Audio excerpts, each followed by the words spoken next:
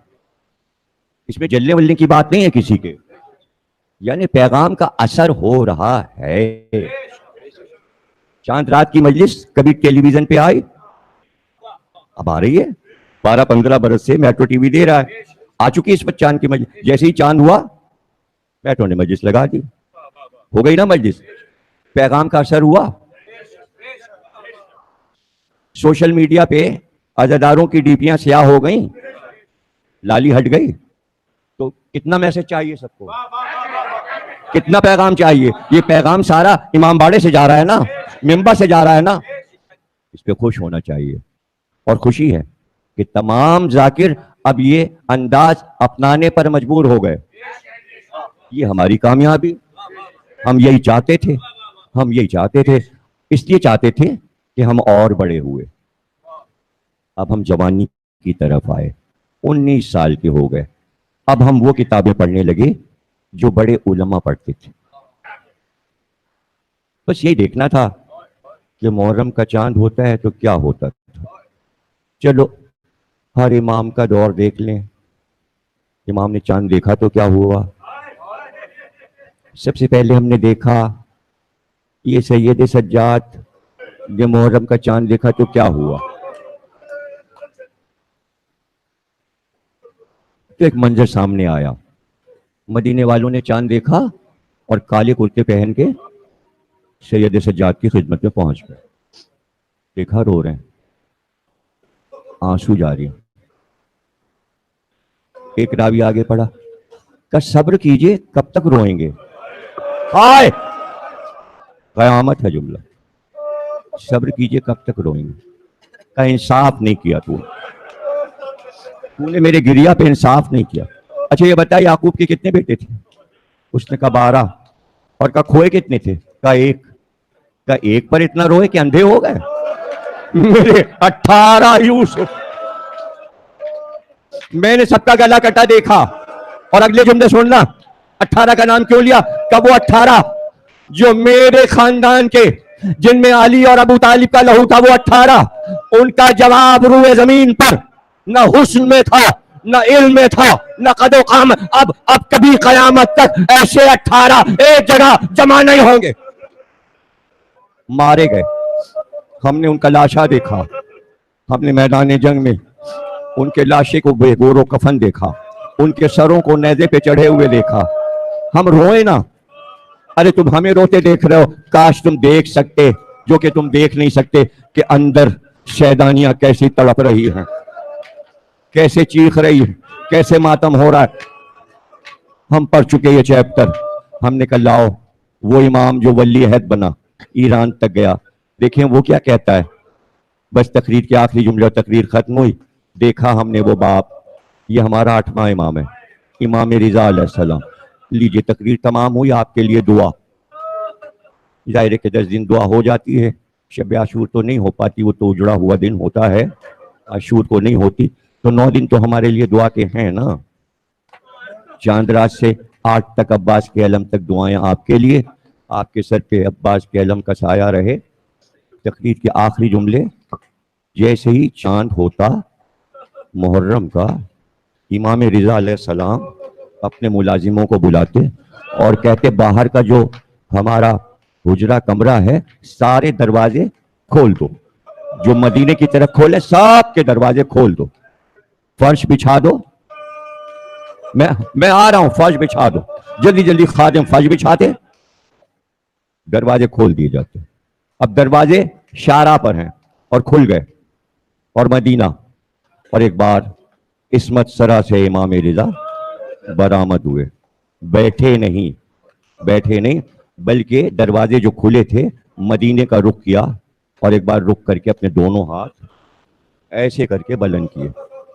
اب کالے کپڑے پہنے, سر پہ امامہ نہیں ہے, سر پہ امامہ نہیں, برہنہ سر, ابا کالی قبا کالی, دونوں ہاتھ اٹھائے اور شہر کی طرف کیے اور کہا اہل مدینہ آؤ مجھے پرسا دو وہ چاند ہے جس میں ہمارا گھر لوٹ گیا.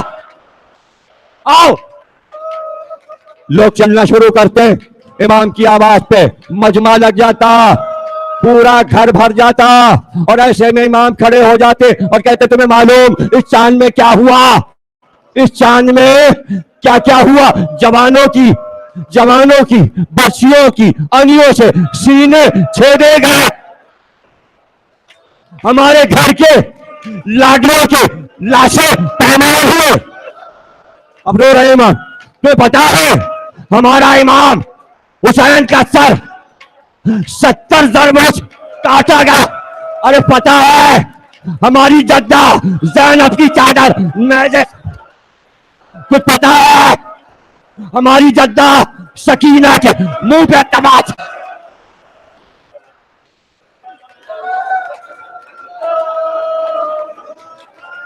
گریا ہو جاتا لوگ بے ہوش ہو جاتے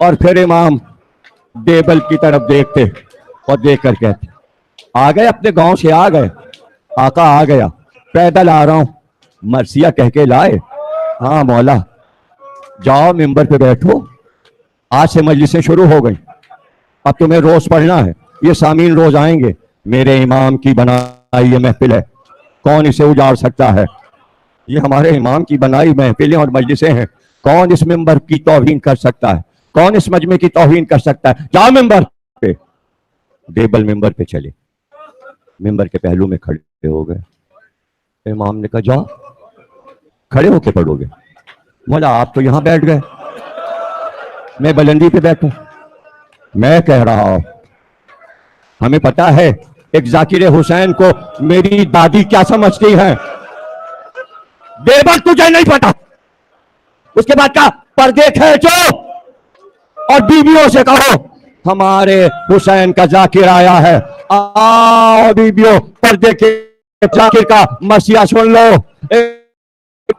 اس نے مرثیہ پڑھنا شروع کیا ماحول تو گریا کا تھا اس لیے اس نے یہاں سے شروع کیا اے فاطمہ زہرا آئیے جنت سے آئیے آ کر روئے زمین پر دیکھیے آپ کے جگر کے ٹکڑے کہاں کہاں مارے گئے کہاں کہاں بکھر گئے ارے کوئی تو تاج محل میں ہے کوئی کربلا میں ہے ارے کوئی کوفے میں ہے کہاں کہاں جگر پارے آپ کے زمین پر عرش کے تارے بکھرے پڑے ہیں یہ کہہ کر جب گریا کا شور ہوا تو ٹیبل خاموش ہوا ایک بار امام نے سر اٹھایا کا کہہ چکے مرثیہ کا مصائب پڑھ لیے کا ایک شعر میری طرف سے بڑھا دو اس میں شعر بڑھا دو اے فاطمہ زہرا خراسان کی زمین پر آپ کا ایک بیٹا علی رضا مارا جائے گا یہ شعر پڑھ دے جیسے ہی شعر پڑھا پردے کے پیچھے سے ایک کنیز آئی اور آ کے کہتی ہے